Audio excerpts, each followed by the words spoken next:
There is a place on Earth where time stopped, and then, quietly, without permission, started again. Not with the return of people, not with the hum of machines, but with the slow, patient work of roots pushing through concrete, of wolves padding down empty boulevards, of birch trees splitting open the roofs of abandoned schools. The world thinks it knows Chernobyl, a name etched into the vocabulary of disaster, a word that conjures images of radiation, ruin, and a land poisoned beyond repair. But what if the story the world tells itself is only half true? What if the most contaminated landscape in Europe has become one of its greatest wildernesses? The Chernobyl Exclusion Zone stretches across more than 2,600 square kilometers of northern Ukraine, an area larger than Luxembourg. For nearly 4 decades, it has been sealed off from ordinary human life. No farming, no industry, no permanent residence, at least not officially. And yet, within this forbidden perimeter, something remarkable has taken hold. Forests have swallowed entire villages. Wolves roam in packs not seen in Europe for centuries. Przewalski's horses, once extinct in the wild, now graze in the shadow of the ruined reactor.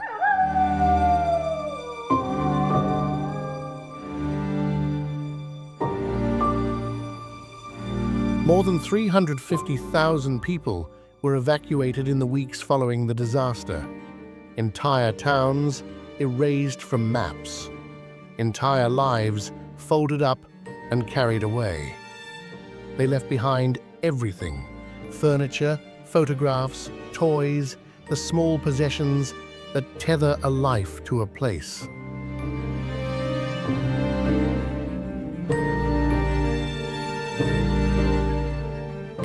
But the land did not leave. The rivers did not drain. The soil, poisoned as it was, did not stop growing.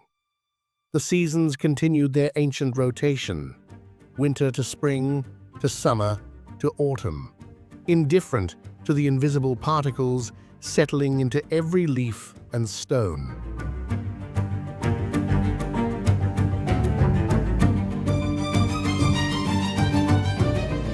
This is Chernobyl, not the catastrophe, but what came after. To enter the exclusion zone is to cross a border unlike any other on Earth. There are no customs officers, no passport stamps, only a checkpoint on a 2-lane road, flanked by forest so dense it feels more like a tunnel than a highway. The guards check permits, scan dosimeters, and wave you through. Beyond the barrier, the road narrows, the pavement cracks, and the silence begins.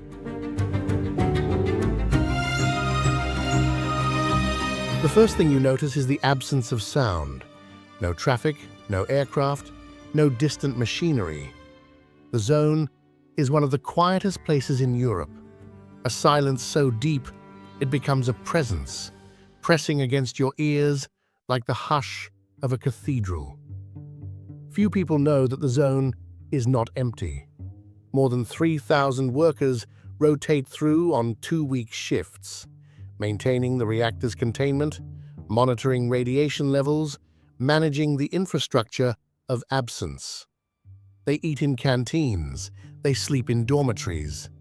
They tend a wound that will not fully heal for another 20,000 years. But beyond the workers' quarters, past the last functioning streetlight, the zone reveals its true character. Roads vanish beneath moss. Power lines sag under the weight of vine and rust. The forest presses in from all sides, not creeping, but claiming.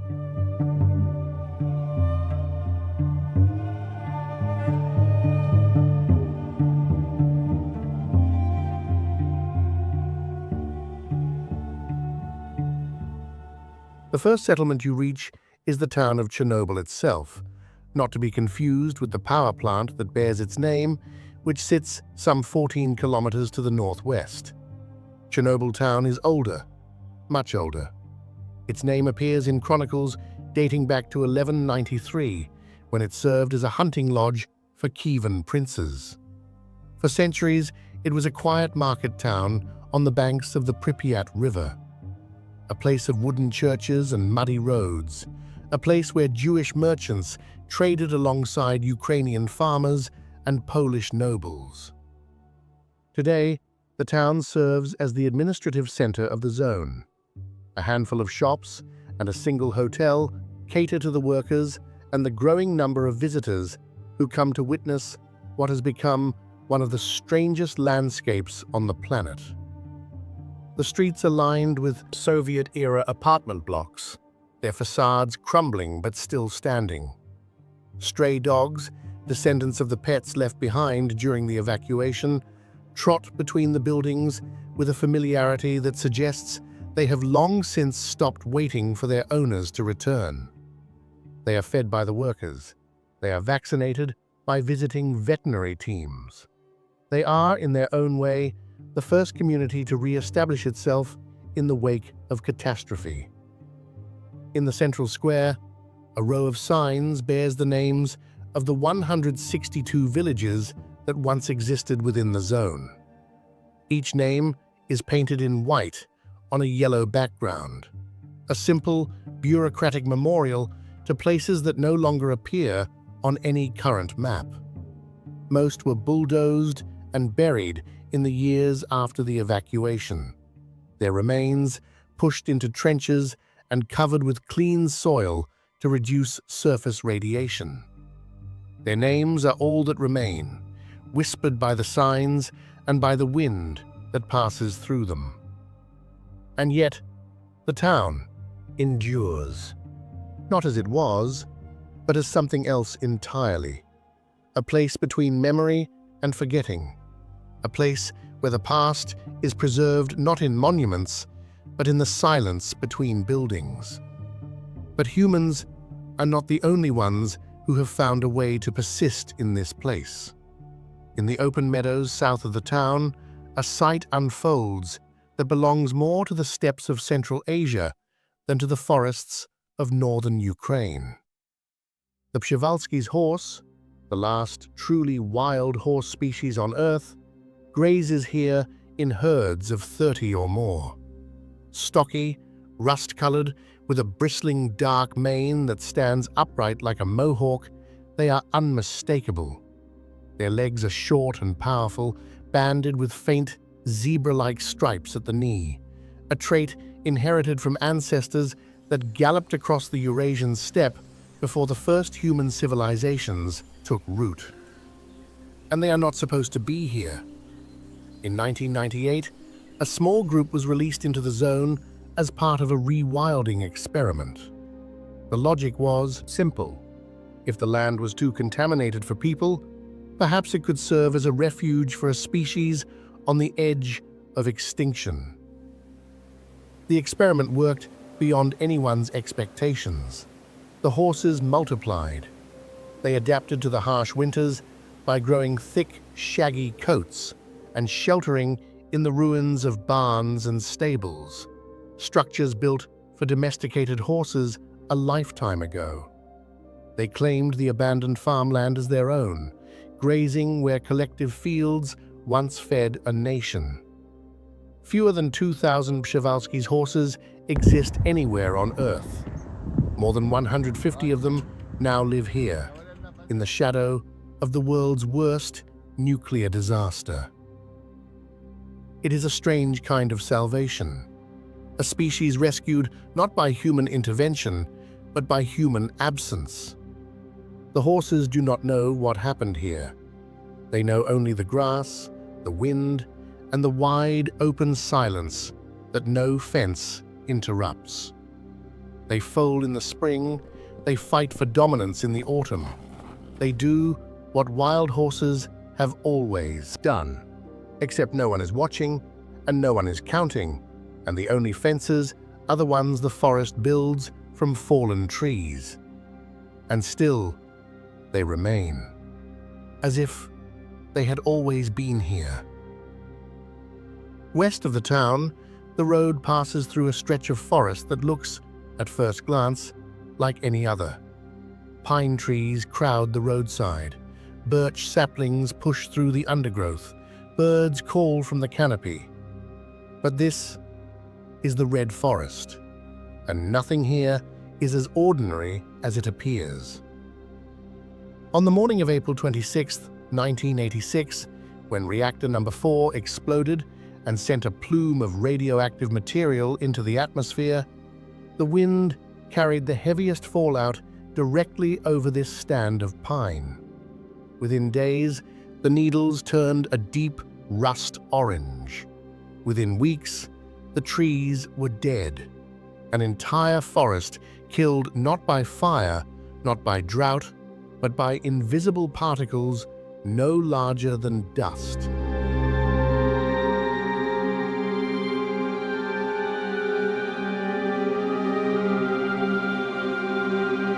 The Soviet authorities bulldozed the dead trees and buried them in trenches, covering the graves with clean sand.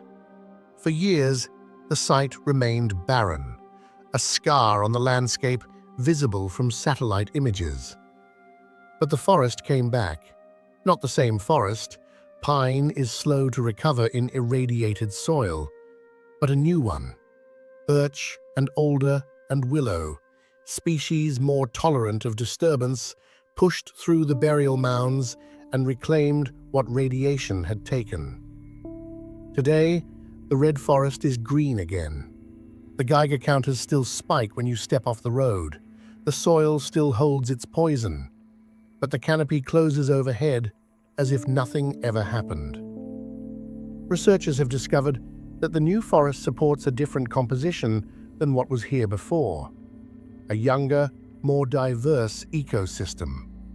Wild boar root through the undergrowth, turning over contaminated soil that scientists would prefer to leave undisturbed. Roe deer browse on the saplings. Red foxes den among the burial mounds, raising their young atop the graves of the trees that came before them. Few places on Earth demonstrate the stubbornness of life more clearly. The land does not forgive, but it does not stop either. Deeper into the zone, rising above the tree line, like the skeleton of a forgotten civilization, stands one of the Cold War's most extraordinary relics. The Duga Radar, a colossal steel lattice stretching nearly 700 meters long and 150 meters high, was once one of the Soviet Union's most closely guarded secrets. For years, it did not officially exist. Built in the late 1970s as part of a ballistic missile early warning system, the Duga was designed to detect incoming nuclear warheads by bouncing radar signals off the ionosphere. Its transmissions, a rhythmic tapping that interfered with radio frequencies worldwide, earned it the nickname the Russian woodpecker. Amateur radio operators from Tokyo to Toronto could hear it. Governments filed complaints, conspiracy theories flourished, and through it all, the Soviet Union said nothing. The antenna array consumed enormous amounts of power. One reason, some believe, the Chernobyl nuclear power plant was built so close. When the reactor exploded, the Duga lost its energy supply. Within months, the program was abandoned. Within years, the site was declassified and forgotten. Yet the structure still stands. Its metal lattice, rusted but unbroken, stretches across the forest like the ribcage of some immense creature. Cables hang in catenary curves. Ladders climb into the mist. At certain angles, the array seems less like a machine and more like a cathedral, something built not to function, but to endure. The Duga was one of two such installations. Its twin, located in eastern Siberia, was dismantled in the 1990s and sold for scrap. But this one, protected by the zone's perimeter and the radiation that keeps salvages away, remains intact. It is one of the most complete surviving examples of Cold War radar technology anywhere in the world. Birds nest in its upper reaches. Rust has turned its steel the color of dried blood. In winter, when the trees are bare, the full scale of the structure becomes visible from kilometers away. A wall of metal rising from the forest floor, dwarfing everything around it. Locals call it the Eye of Moscow. Others call it the last monument to Soviet paranoia. But standing at its base, looking up through the grid of steel and sky, it feels like something simpler, a reminder that even the mightiest instruments of power are no match for time. And still it stands, rusting, leaning, but refusing to fall. Beyond the Duga, scattered through the forest like stones dropped from a giant's hand, lie the remains of villages that once held hundreds of families. The village of Polissya is one of more than 100 that were evacuated in the days following the disaster. Its residents were given 2 hours to pack. They were told they would return in 3 days. They never did. The houses still stand, some of them. Wooden cottages with blue and green shutters, their paint faded to the color of old denim. Fruit trees grow wild in the yards, apple, cherry, and plum, their branches heavy with unpicked fruit each autumn. Roses bloom against crumbling fences. In one garden, a rusted swing set leans at an angle, held up by nothing but the ivy that has wrapped itself around the frame. Inside the homes, the evidence of interrupted lives remains. A calendar open to April 1986. A doll on a windowsill. A pair of boots by a door that will never open again.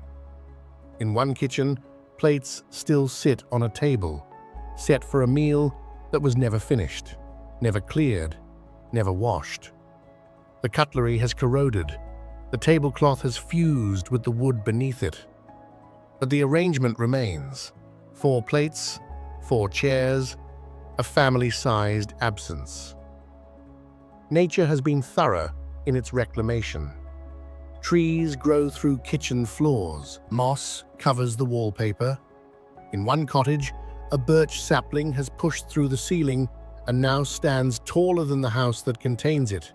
A tree growing inside a home, as if the forest itself has moved in. Satellite imagery shows that the footprint of Polissya has shrunk by more than 60% since 1986.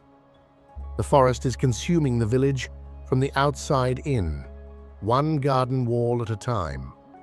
Within another generation, there will be nothing left above ground, just mounds in the forest floor where houses used to be, and the fruit trees still bearing, still growing, long after anyone remembers who planted them. The village was never bulldozed. It was simply left, and in the leaving, it became something it never was when people lived here. A monument to the ordinary, to the kitchen table, to the garden gate, to the small, unremarkable things that define a life. Further north, where the road straightens and the forest thins, the Yaniv railway station sits in a clearing of overgrown tracks and rusted rolling stock.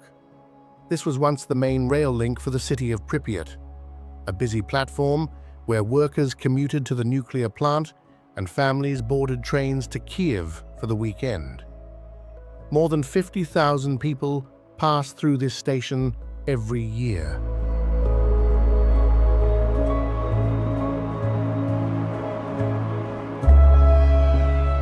Today, the platform is silent. The ticket windows are dark. A row of passenger cars sits on a siding, their paint stripped by weather and their windows shattered. Inside, the seats are still arranged in neat rows, waiting for passengers who left nearly 40 years ago. Wildflowers grow between the rails. Saplings rise from the gravel bed. A fox, red and unhurried, has been spotted denning beneath one of the carriages, raising her kits in a place built for the movement of thousands. The trains will never run again. The tracks lead nowhere now, severed at the zone's perimeter, the steel slowly being absorbed back into the earth. Yet, the station endures, like a sentence interrupted mid-thought, waiting for a word that will never come. In the deep forests east of Pripyat, another presence moves through the undergrowth, one that has not walked these woods in over a century. The grey wolf, Canis lupus, has returned to the Chernobyl Exclusion Zone in numbers that have astonished researchers. Studies estimate that the zone now supports a wolf population 7 times denser than in comparable, uncontaminated reserves nearby. They move in packs of 6 to 12, their territories mapped by biologists using GPS collars fitted during carefully planned tranquilization operations. The packs hunt wild boar, deer, and the occasional Przewalski's horse foal. Their territory spans the entire zone and beyond. GPS-tracked wolves have been recorded traveling more than 300 kilometers outside the perimeter, carrying their slightly elevated radiation levels into the broader European ecosystem. For the wolves, the exclusion zone is not a wasteland. It is a paradise. No hunters, no highways, no livestock farmers with rifles. The absence of humans has created something that centuries of conservation policy never could. A vast, uninterrupted wilderness in the heart of Europe. The pack dynamics here mirror those documented in the most remote corners of Siberia and northern Canada, places where wolves have never been disturbed. At night, their howls carry across the empty city of Pripyat, echoing off concrete towers where 50,000 people once slept. It is a sound that has not been heard in this part of Ukraine since before the industrial age.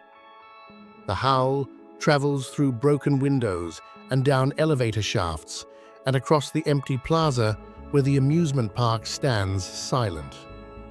It is neither mournful nor triumphant. It is simply communication, one wolf telling another, "I am here. Where are you?" The wolves do not know they are radioactive.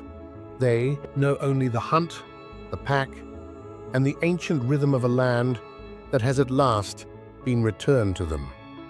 And still they persist. Apex predators in a world without people.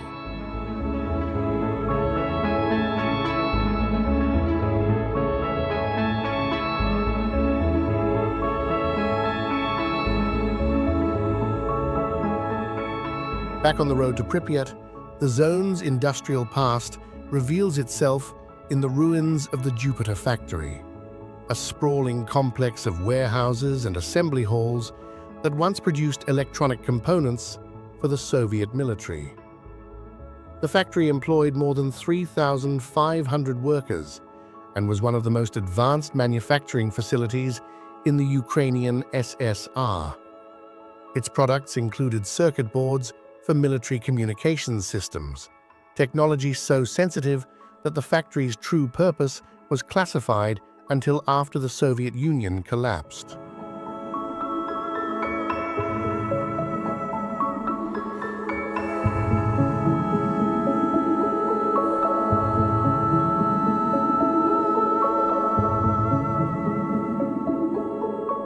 Today, the Jupiter factory is a cathedral of decay. The assembly lines are silent. The conveyor belts are frozen mid-turn. Thousands of circuit boards lie scattered across the floor, like the scales of some enormous metal creature, their copper traces still catching the light that filters through broken skylights. In one corner, a row of robotic arms, cutting-edge technology in the 1980s, stands in formation, their hydraulic joints seized by rust. They were designed to perform tasks too precise for human hands. Now, they stand like sentinels, guarding nothing. The factory's canteen still has plates stacked on shelves. The locker room still has names written on strips of tape. Sergei, Volodymyr, Olena. The calendar on the manager's wall shows April 1986, the same month that appears on walls throughout the zone, the same month frozen in time across an entire landscape. The factory was never decommissioned. It was simply abandoned, its workers evacuated, its machines left running until the power died. Some of the equipment is so contaminated that it cannot be moved. It will remain here, decaying in place for generations. A monument not to Soviet industry, but to the strange permanence of things we no longer need.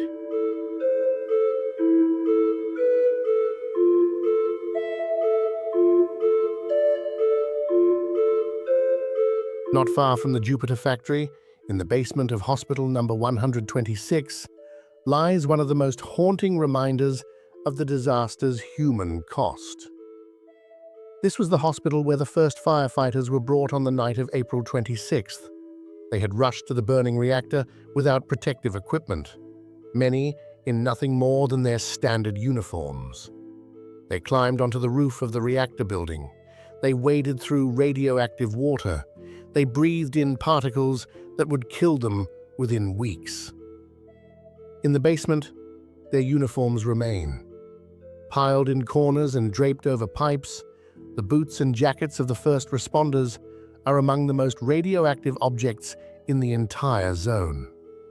The Geiger counter screams in their presence, readings that climb to hundreds of times the background level within seconds.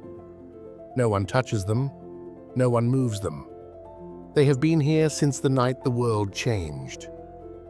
28 of those firefighters died within 4 months, most from acute radiation syndrome, a condition so severe that the body's cells lose the ability to replicate. Their names are inscribed on a memorial near the reactor. But here in this basement, their sacrifice takes on a different weight. Not abstract, not historical, but material.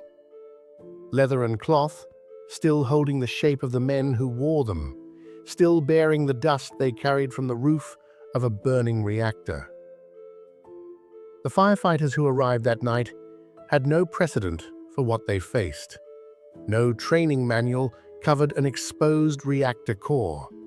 No protocol addressed graphite burning at more than 2,000 degrees. They did what firefighters do. They climbed toward the fire. And in doing so, they absorbed doses of radiation that would have been lethal at 10 times the distance.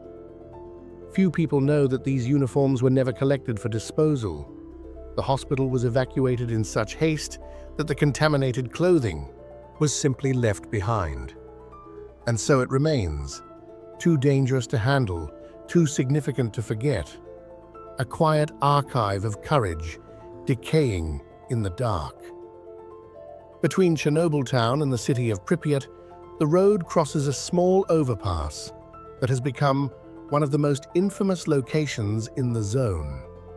Locals call it the Bridge of Death. On the night of the explosion, residents of Pripyat gathered on this bridge to watch the strange glow rising from the reactor just 3 kilometers away. The sky burned blue and violet. The air tasted of metal. Parents held children on their shoulders to see the spectacle. They did not know what they were watching.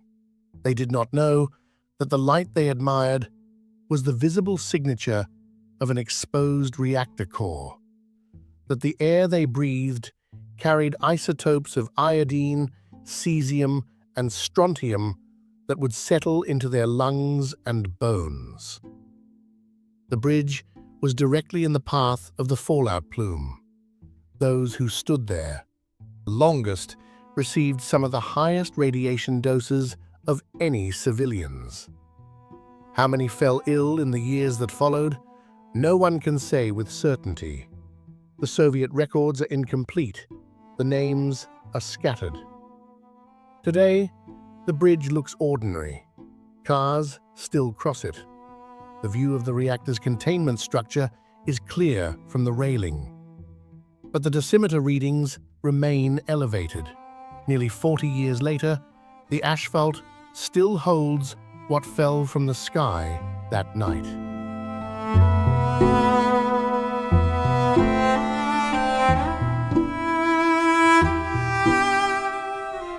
Beyond the bridge, the road bends through a final stretch of forest, and then the trees part and the city of Pripyat appears. Or rather, what remains of it.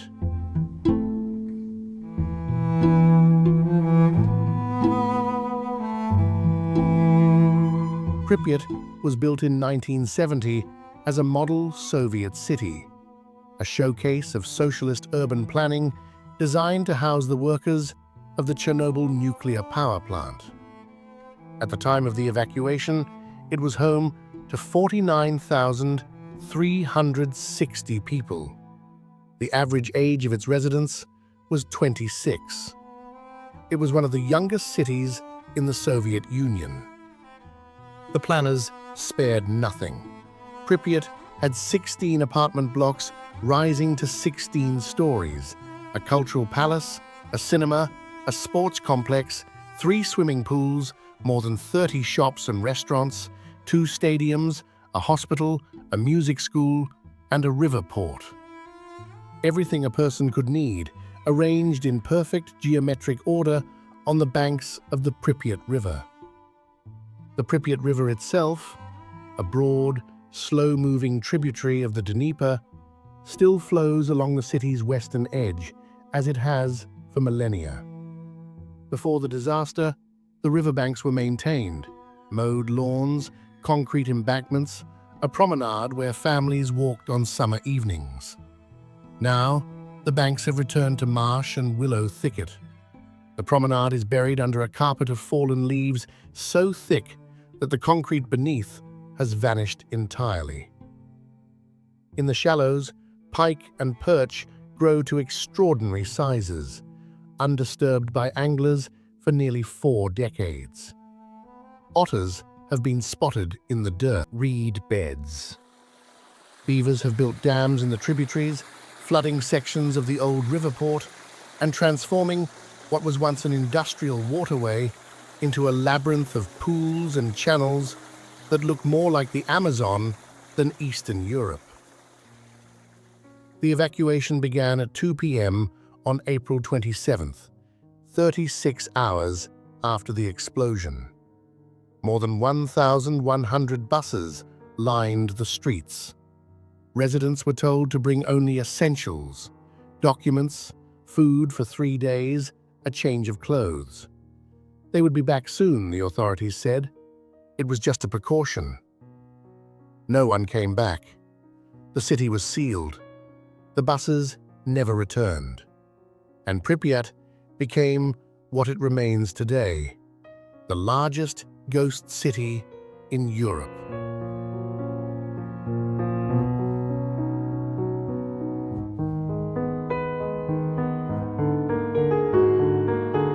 Walking through Pripyat is unlike walking through any other abandoned place on Earth. The city was evacuated so quickly that it feels less like a ruin and more like a pause, a held breath that has lasted nearly 4 decades.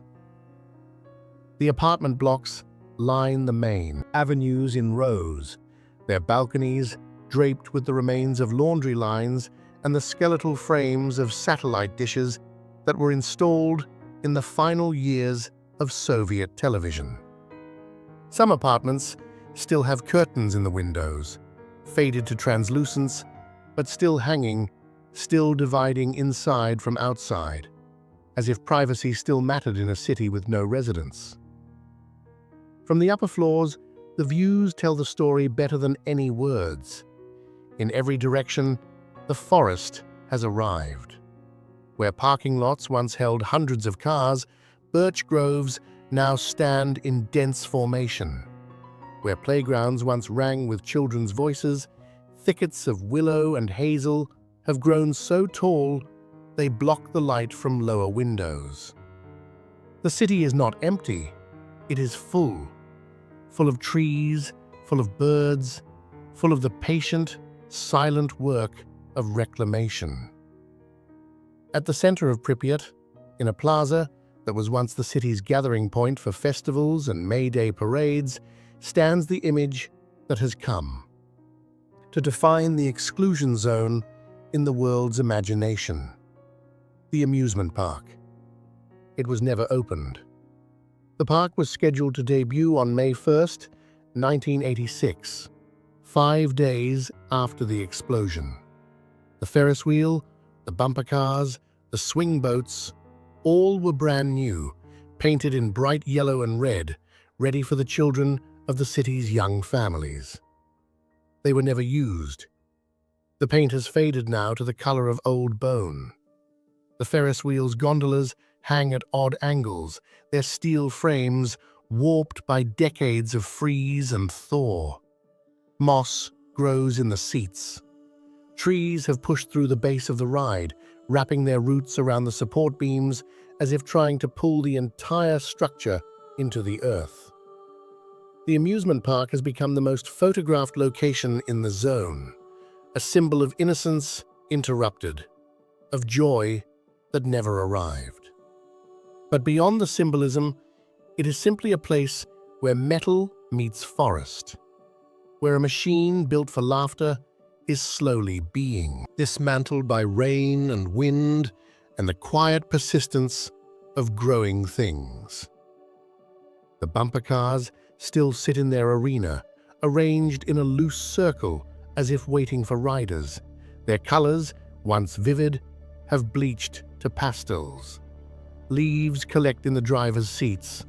A bird's nest occupies one of the steering wheels.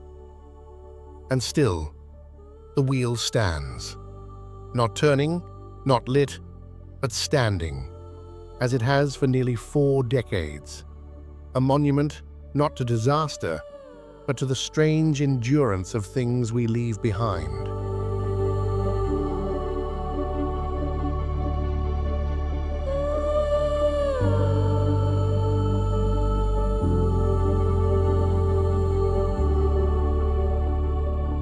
Three blocks east of the amusement park, the doors of school number 3 hang open on broken hinges. Inside, the corridors are lit by shafts of sunlight falling through collapsed ceilings.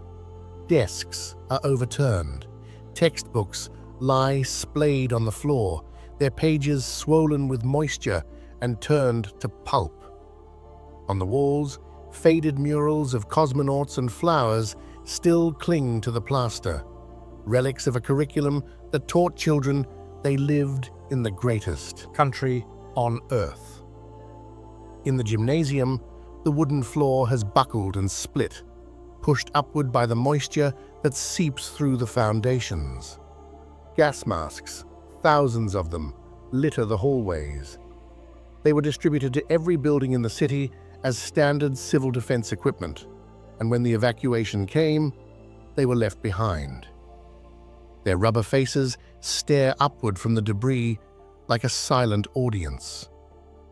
The classrooms are the hardest to witness. Small chairs arranged in circles, a chalkboard with equations still faintly visible. In one room, a child's shoe sits on a windowsill, too small for anyone older than 6. It has been there since 1986. No one has touched it. No one will. In the music room, a piano stands against the wall, its lid open, its keys yellowed and beginning to warp. Some visitors have played it over the years, pressing notes that ring out through the empty building with a clarity that feels almost violent in the silence. The piano is out of tune now, but it still makes sound. It still responds to touch. It persists in its purpose, even here, even now. The school teaches its last lesson in silence, that the things we build for our children are the things that haunt us most when they are gone.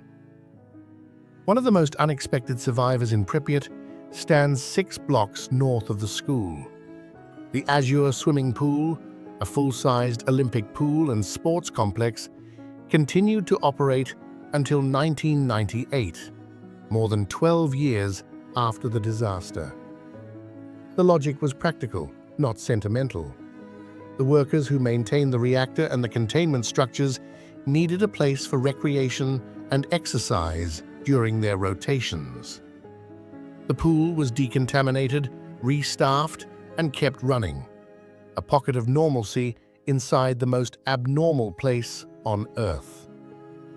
Today, the pool is drained. The turquoise tiles that gave the facility its name are still visible beneath a film of dust and algae. The diving boards stand at attention over an empty basin. The changing rooms are intact, lockers still closed, benches still bolted to the floor. It is one of the few places in Pripyat where you can see the city as it was meant to be, not in ruin, but in function. The tiles are still bright. The architecture is still elegant. For a moment, you can imagine the sound of splashing water, the echo of voices off the high ceiling. Then the silence returns, and you remember where you are. At the highest point of Pripyat's skyline, the Hotel Polissya looks out over the city from its 16 floors of crumbling concrete and shattered glass. Built in 1979 to house visiting dignitaries and nuclear industry officials, the hotel was one of the most prestigious addresses in the region. Its rooftop offered panoramic views of the reactor complex, the river, and the surrounding forest. In the days following the disaster, the hotel served as a command post for the emergency response. Government officials, military commanders, and nuclear scientists worked from its upper floors, directing the evacuation and the initial containment efforts. From its roof, they watched the helicopters drop sand and boron onto the burning reactor, a desperate attempt to smother a fire that burned hotter than the surface of the sun. Today, the hotel's corridors are dark and treacherous. The floors sag. The stairwells flood every spring. But the rooftop, still accessible to those willing to climb, offers the same view it always has. The reactor's silver containment dome, the rusted cranes, the endless green of the forest that has swallowed everything between here and the horizon. The hotel was designed to be temporary, a place for passing visitors in a city that would grow for generations. Instead, it has outlasted everyone who ever slept here. Its walls still stand. Its name still appears on faded signs. And from its roof, view is more beautiful than it has ever been. Not despite the absence of people, but because of it. 3 blocks south of the hotel, past a row of apartment buildings where curtains still hang in some windows, the Palace of Culture Energetic rises from a plaza of cracked concrete and encroaching weeds. This was the cultural heart of Pripyat, a 5,000-seat performance hall that hosted concerts, theater productions, dance recitals, and political assemblies. It had a cinema, a gymnasium, a shooting range, and a boxing ring. It was where the city celebrated New Year's Eve, where teenagers danced at school graduation balls, where workers gathered for the mandatory May Day speeches. Inside, the main auditorium is vast and dim. Rows of upholstered seats stretch toward a stage where the curtain, heavy red velvet, once the pride of the hall, has rotted and collapsed into a heap of fabric and dust. The wooden floor of the stage has warped into waves, rising and falling like the surface of a frozen sea. On the walls of the lobby, Soviet-era mosaics still glow with unexpected color. Workers and athletes rendered in tessellated glass, their arms raised in triumph, their faces fixed in expressions of eternal optimism. The mosaics have outlasted everything else. The plaster is falling, the ceiling is sagging, but the tiny squares of colored glass remain exactly where they were placed, undimmed by radiation or time. In the swimming pool beneath the main hall, one of Pripyat's 3 indoor pools, the tiles have buckled and the basin has filled with a black, stagnant water that reflects the broken ceiling above like a dark mirror. Somewhere in the building, a pigeon coos. Its echo travels through empty corridors designed for the sound of applause. The Palace of Culture was meant to enrich lives, to fill evenings with music and movement and the shared experience of being together in a room. Now, it fills with nothing but air and light and the slow accumulation of decades passing through a building that no longer serves any purpose at all, except to stand. In the wetlands south of the reactor complex, where the cooling channels once carried water to and from the plant, an ecosystem has been quietly assembling itself from the ruins of industrial infrastructure. The European bison, the continent's largest land mammal, was reintroduced to the zone in 2014. Standing nearly 2 meters at the shoulder and weighing close to a ton, these animals are living fossils. Their ancestors roamed these forests alongside woolly mammoths during the last ice age. By the mid-20th century, the European bison had been hunted to near extinction. Fewer than 50 survived in zoos and private collections. A century-long breeding program brought them back from the edge, and now a herd of more than 30 roams the Chernobyl Exclusion Zone. They graze in the abandoned fields. They drink from the irradiated streams. They bed down in the ruins of collective farms where, half a century ago, tractors harvested grain for the Soviet state. Scientists who study the herd have found elevated levels of cesium-137 in their muscle tissue, but no measurable impact on their health or reproduction. The bison are thriving. They are growing. They are doing what their species has done for 10,000 years, surviving, adapting, persisting. For the bison, as for the wolves and the horses, the exclusion zone has become something its creators never intended: a sanctuary, a place where the most ancient creatures on the continent have found refuge in the ruins of the most modern catastrophe. South of the reactor, the cooling pond stretches across more than 22 square kilometers, an artificial lake created to supply water to the plant's 4 reactors. For years, the pond was home to enormous catfish, some measuring more than 2 meters in length, that became one of the zone's most unexpected tourist attractions. Fed by visitors and left undisturbed by fishermen, the catfish grew to sizes rarely seen anywhere in Europe. Their dark shapes gliding through the murky water became, for many visitors, the first visceral proof that life in the zone had not merely survived.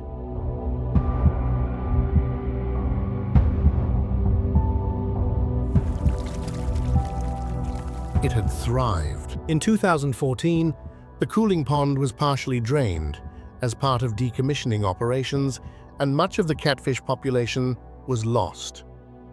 The draining revealed the skeleton of an industrial landscape beneath the water: submerged pipes, concrete channels, and the rusted remains of intake structures that once fed the plant's turbines. But the pond itself remains, a vast, shallow lake surrounded by reed beds and willow groves that have become critical habitat for dozens of bird species, including white-tailed eagles, black storks, and rare aquatic warblers. More than 230 species of birds have been recorded in the exclusion zone, a biodiversity count that rivals many of Europe's oldest and most carefully managed nature reserves. The irony is impossible to ignore.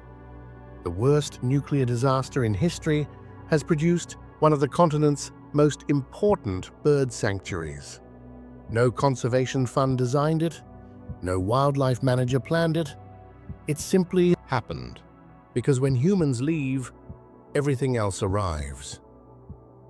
Beyond the official boundaries of the zone, in the villages just outside the perimeter, a handful of elderly women have done something that no government permitted and no scientist recommended. They came home.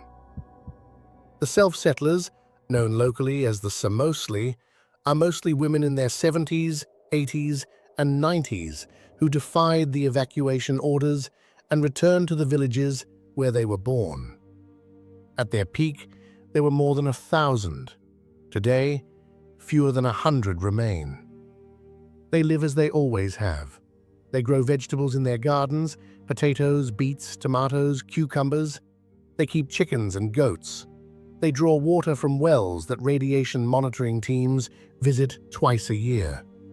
They make jam from the berries that grow in the forest. They celebrate Easter and Christmas with homemade wine and songs that their grandmothers taught them. Their houses are immaculate. The fences are painted, the gardens are weeded. In a landscape defined by decay, the Samosi are the only force pushing in the opposite direction, maintaining, repairing, holding back the forest, one fence post at a time.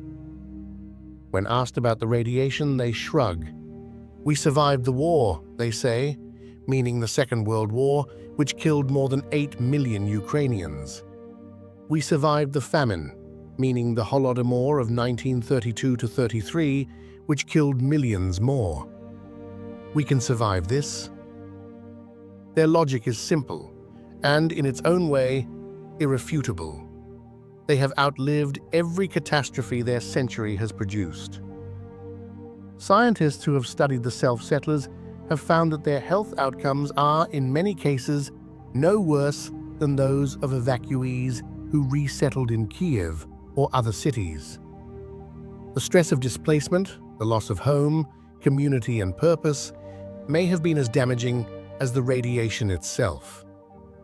The Samosi do not see themselves as rebels or curiosities. They see themselves as what they have always been, women of this land. Their mothers are buried here, their gardens still bloom. The storks still return to nest on their chimneys every spring. They are the last human inhabitants of a world that the rest of humanity abandoned. And they remain, not out of defiance, but out of something older than politics or physics, out of belonging. And still, they persist, tending their gardens in the shadow of the sarcophagus, as if the world had never changed at all. And now, the road ends. The forest pulls back. The sky opens. And there it is, visible from kilometers away, rising above the tree line like a silver cathedral. Reactor number 4. The place where, at 1:23 in the morning on April 26, 1986, a safety test went catastrophically wrong. The details are well documented, but still difficult to comprehend. A sudden, uncontrolled power surge. An explosion that blew the 1,000-ton reactor lid into the air like a coin. A second explosion, this one chemical, that tore through the building and exposed the reactor core to the open sky. In the minutes that followed, radioactive material began to pour into the atmosphere. Over the next 10 days, the fire burned through 190 tons of nuclear fuel, releasing more radiation than the bombs dropped on Hiroshima and Nagasaki combined. The plume reached Scandinavia within 48 hours. Within a week, elevated radiation was detected across the entire northern hemisphere. It remains the only nuclear accident in history to be classified at the maximum severity level, a level 7 event. Only one other disaster has ever earned that designation: Fukushima, 25 years later. The men in the control room that night did not understand what had happened. The instruments that could have told them the truth had been destroyed by the explosion. When they checked the remaining gauges, the readings were so extreme that they assumed the instruments were malfunctioning. They could not believe, could not accept, that the reactor itself was gone. It took hours for the full scale of the disaster to become clear. By then, the firefighters were already on the roof, the helicopters were already in the air, and the wind was already carrying the invisible poison across borders that no treaty had ever defined. The original containment structure, known as the sarcophagus, was built in just 206 days by the liquidators. A hastily welded shell of concrete and steel, it was never meant to be permanent. By the early 2000s, it was crumbling. Cracks appeared in the walls, rainwater seeped through the roof and pooled around the remains of the reactor core. The solution took more than 2 decades to design, fund, and build. The new Safe Confinement, a massive arched structure 108 meters tall, 162 meters long, and 257 meters wide, was assembled on rails beside the reactor and then slid into position over the old sarcophagus in November 2016. It is the largest movable structure ever built by humans. The arch weighs more than 36,000 tons, heavier than 3 Eiffel Towers. It was assembled from sections manufactured in Italy and shipped to Ukraine by road and rail. The sliding operation, moving the completed arch 327 meters along specially constructed tracks, took 2 days and involved more than 200 hydraulic jacks working in precise coordination. Engineers described it as pushing a cathedral on roller skates. The arch is designed to last 100 years, long enough, engineers hope, for the technology to be developed that can safely dismantle the reactor core beneath it. Inside the containment, robotic cranes are slowly, carefully dismantling the old sarcophagus, piece by piece. Each movement is measured in millimeters. Each piece is tested for radiation levels before it is moved. The work will continue for decades. The task is immense. The radiation levels inside the building remain lethal. Even brief exposure would be fatal. A corium, a lava-like mass of melted fuel, concrete, and steel that solidified beneath the reactor after the meltdown, is still dangerously radioactive and will remain so for millennia. It has been given a name by the scientists who study it: the elephant's foot. It is one of the most toxic objects on the surface of the planet. Standing at the observation point, 200 meters from the containment structure, the Geiger counter reads levels that are elevated but not dangerous, a fraction of what they were in 1986. The silver arch gleams in the sunlight. The surrounding buildings, reactor halls, turbine halls, the administrative block, where the control room still exists exactly as it was left, stand in various states of decay. It is a place of profound contradiction. The most dangerous building on Earth, shielded by the most ambitious engineering project on Earth, a tomb that is also a workshop, a monument to catastrophe that is also a monument to the human refusal to accept the irreversible.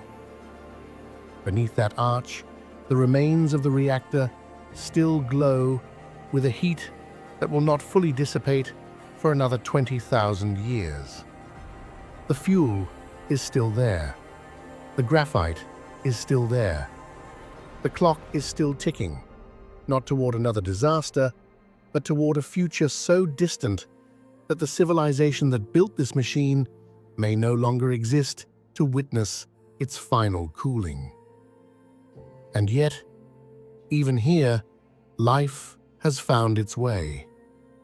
A particular species of fungus, Cladosporium sphaerospermum, has been discovered growing on the walls inside the sarcophagus itself. It is melanin-rich, dark pigmented, and appears to use radiation as an energy source in much the same way that plants use sunlight.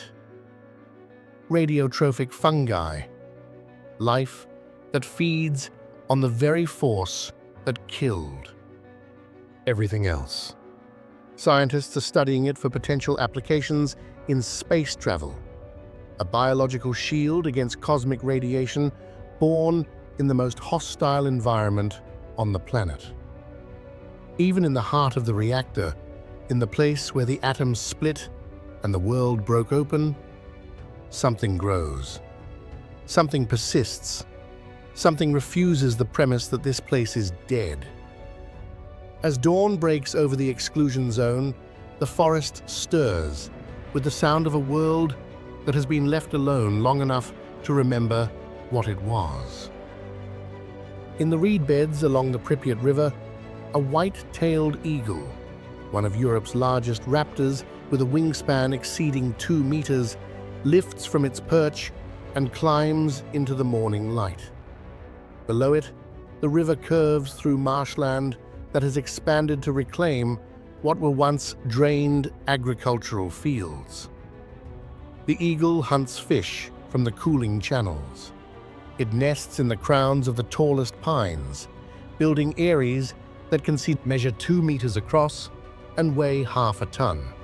Structures that last for decades, growing larger each year as the birds add new material.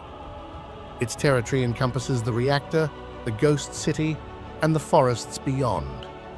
A domain measured not in hectares, but in the breadth of its silence. The white-tailed eagle was driven from most of Western Europe by pesticides and habitat loss in the 20th century. Here, in a place contaminated beyond any regulatory threshold, it has found what it could not find elsewhere: space, solitude, and a river full of fish that no one else will catch. Researchers have documented at least 5 breeding pairs within the zone, a density of nesting eagles unmatched anywhere else in Ukraine. It does not circle the zone as a symbol. It circles because the thermals are good, and the prey is plentiful, and the sky is empty of everything but wind. And still, it flies, as eagles have flown over this land for thousands of years, indifferent to the borders we draw and the disasters we create. Chernobyl is not what the world expects. It is not a wasteland. It is not a graveyard. It is not a cautionary tale frozen in amber, waiting for someone to draw the lesson and move on. It is a place where the most destructive force humanity has ever unleashed was answered by the most patient force the planet has ever known. The forest did not fight the radiation. It did not resist. It simply grew. It grew through the poisoned soil and the cracked concrete and the rusted steel. It grew over the roads and into the buildings and around the machines that were left behind. It grew not because it was brave or defiant or symbolic, but because that is what forests do. The wolves returned because the deer returned. The deer returned because the grass returned. The grass returned because the rain kept falling. And the rain kept falling because no disaster, not even this one, was large enough to stop the water cycle. Pripyat will not last forever. The buildings are collapsing. The concrete is spalling. Engineers estimate that the tallest apartment blocks will fall within 30 to 40 years. Within a century, most of the city will be rubble beneath a canopy. Within a millennium, even the rubble will be gone, absorbed into a forest that has no use for straight lines or right angles. And perhaps that is the lesson Chernobyl offers. Not that nature is resilient, though it is. Not that humanity is fragile, though we are. But that the world does not wait for us. It does not mourn what we build. It does not celebrate what we destroy. It simply continues, growing, adapting, reclaiming, with a patience that makes our grandest projects look like marks in sand. Somewhere beneath the new Safe Confinement, the corium, that strange man-made lava, still radiates heat into the concrete floor. Somewhere in Pripyat, a tree is pushing through another wall. Somewhere in the forest, a wolf is teaching its pups to hunt. These three things are happening simultaneously at this very moment, as they have every day for nearly 40 years. Disaster and recovery, decay and growth, ending and beginning. Not as opposites, but as the same process viewed from different distances. The zone is quiet tonight.